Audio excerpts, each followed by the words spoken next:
Be alert, be watchful, you do not know when the time will come. What is Jesus talking about? The subject is popularly known as the second coming, which is an article of our faith.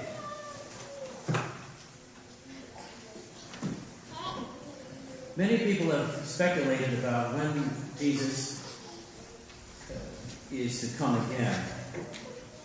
In fact, if you look at the history of various religious movements in this country, a number of them were established on the basis of gathering followers to prepare for the second coming.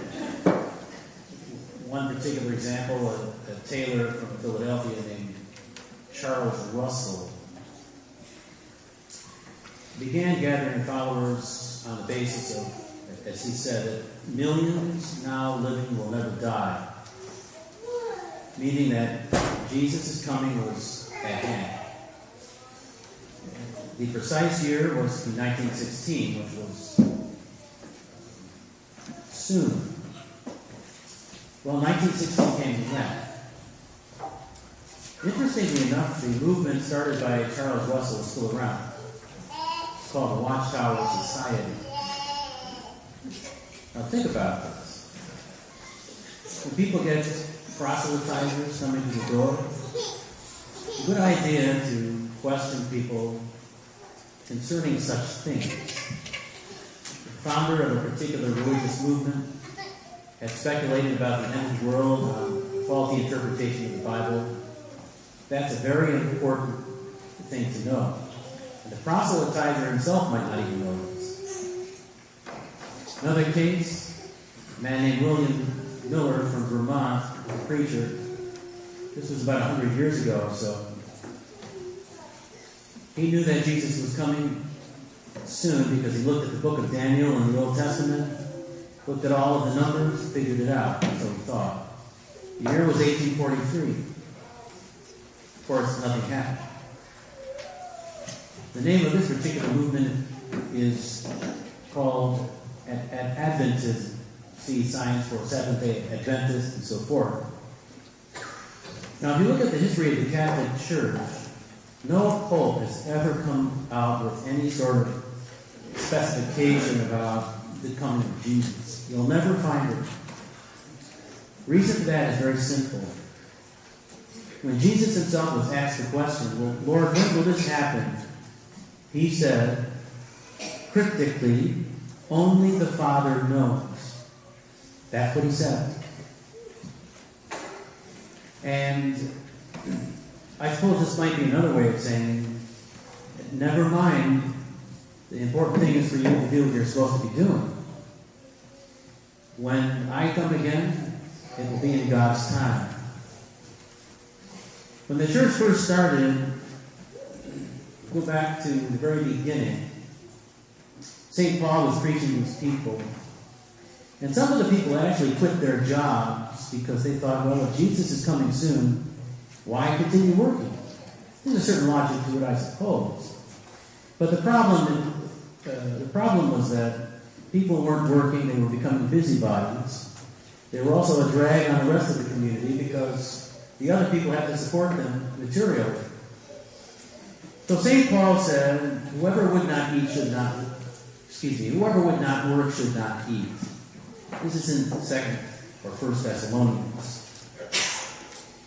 So the thing is, there's a good reason for us not knowing that Jesus is coming. Because he wants us to be about the business of serving him, serving others. Each day, and not simply waiting around for him to come. Now, each one of us has a personal timeshare, so to speak, in the history of the world. We have a limited life. Each of us has an expiration date. And in that respect, Jesus will be calling us. We don't know when. One of the saints who gives us a little bit of an example of this, a man named John Fisher, who was a bishop in England. He had the unfortunate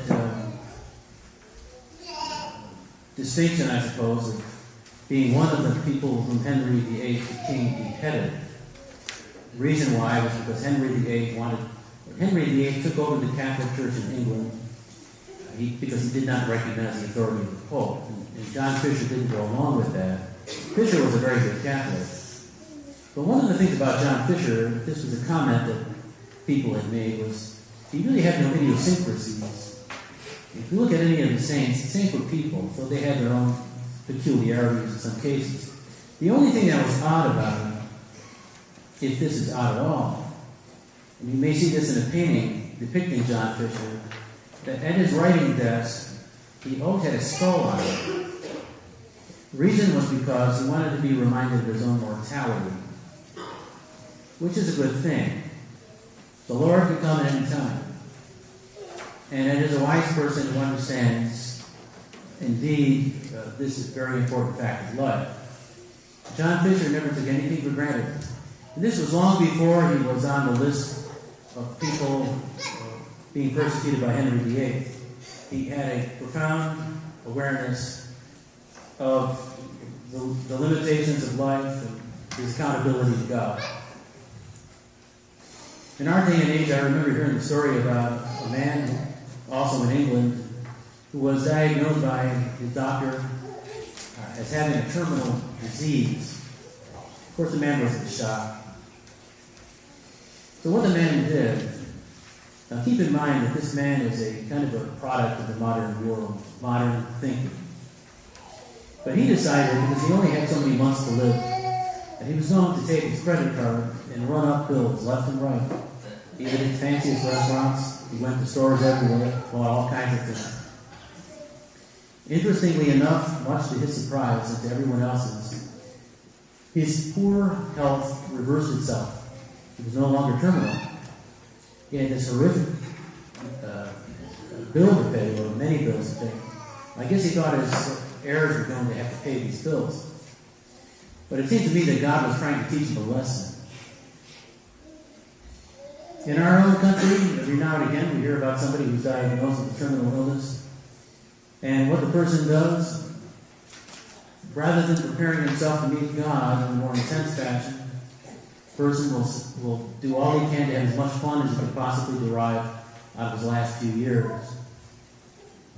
Maybe the individual decides to go to Las Vegas. I can't think of a worse place to be, really, to be prepared for God. Why would somebody do that? But probably people who have no real faith, I mean, they just don't know. It's actually a privileged time for people. The person is aware that he has a terminal illness. As difficult as that is to deal with, it's really a grace. The individual knows that he can take this time to get ready to meet God. Make a good confession. Go to the sacraments. Call the parish. Sometimes people don't call the parish when they're ill to this effect. It's very important for Catholic people to live a sacramental life on a regular basis. And certainly, particularly when the end is near, people should be mindful of these things. This season is called by different names. Now, in the Catholic Church, we call it Advent. Outside of the church, you won't hear that word, probably. What you'll hear is shopping season. It used to be called Christmas shopping, now it's called holiday shopping. Christmas is not a politically correct term anymore because it has two words in it that people would rather not hear about, I suppose. Christ is one and Mass is the other one. It's a Catholic term. I remember when I was in the Air Force, a memo came down from headquarters with the instructions that no work section on the base was to have a Christmas tree. It had to be a holiday tree. Did not call it a Christmas tree. That was from a government mandate at the time. At least it was a base regulation. There are many people who don't know what the season is really about. Jesus wants us to be prepared for Him. So we have to continually keep that in mind. And Best way of doing that, of course, is to take time to pray on a regular basis. I would suggest everybody praying for about half an hour a day. Particularly now, because the busyness of the world can swallow people up. People forget who they are and what they're called to be. Next Sunday evening, the parish will be hosting a mission. A mission means the visiting priest comes, gives us a series of conferences, Sunday through Thursday. The priest is from the Fathers of Mercy in Kentucky. We've had other priests from the same order in the past.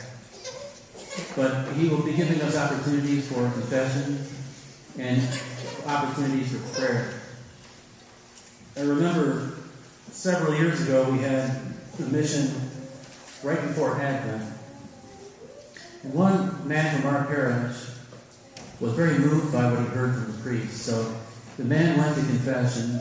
He told his family members that he hadn't been to confession in about 30 years. Went to confession.